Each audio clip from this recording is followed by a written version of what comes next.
Okay, these are pink lady slippers, also called moccasin flower. Okay, and it's called that because it has this moccasin shape to the flower. Okay, these are really interesting. These are a type of orchid, okay, a native orchid to the southern Appalachian Mountains.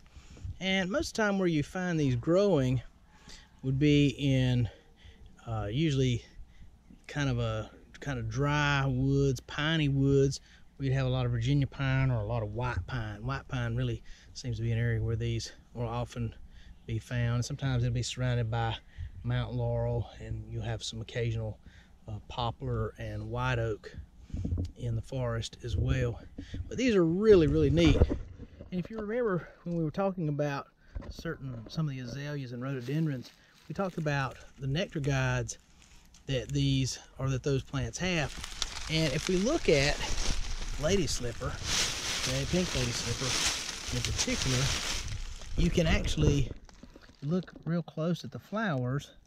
You can see that they have these little pouches right here, and if you look closely, you'll see these little lines, and those lines are directing the pollinator. So basically, you have something like a bumblebee or a honeybee or something that will crawl inside this little pouch, and when it goes in there, okay, it can't come back out the same way that it goes in. It has to come back out through the top part right here. So it has to lift this modified petal up here in order to climb out of the flower. And in doing so, the pollen that it collects as it goes through the flower will brush off onto the pistil of the flower, and it will pollinate it. So it's a really cool mechanism that this plant has for propagating.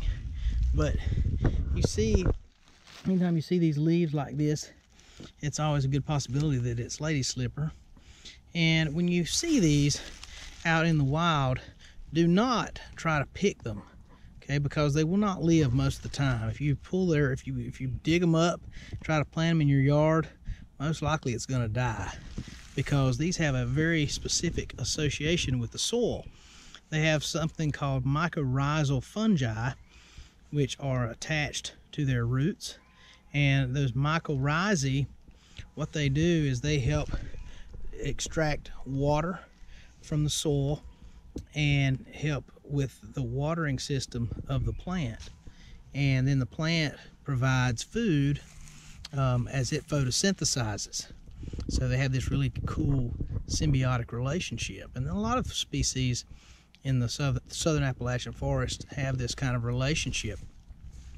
But this is just a very cool plant. You can also find yellow lady slippers occasionally in the southern Appalachians, usually growing in calcium-rich soil or over mafic rock. But this one, the pink, generally prefers more acidic soils like you'd find in and around white pine and plants like that.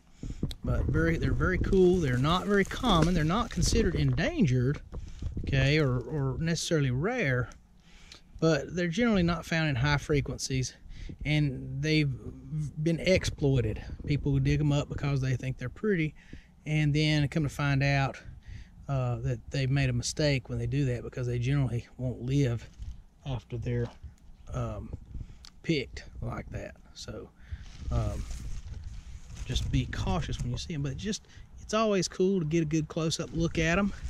See that very odd shape. Again, you see those nectar guides inside there that direct that pollinator where it needs to go. But this is a native orchid, and one of the most popular native orchids because of its pink color. They're just always a really cool thing to see.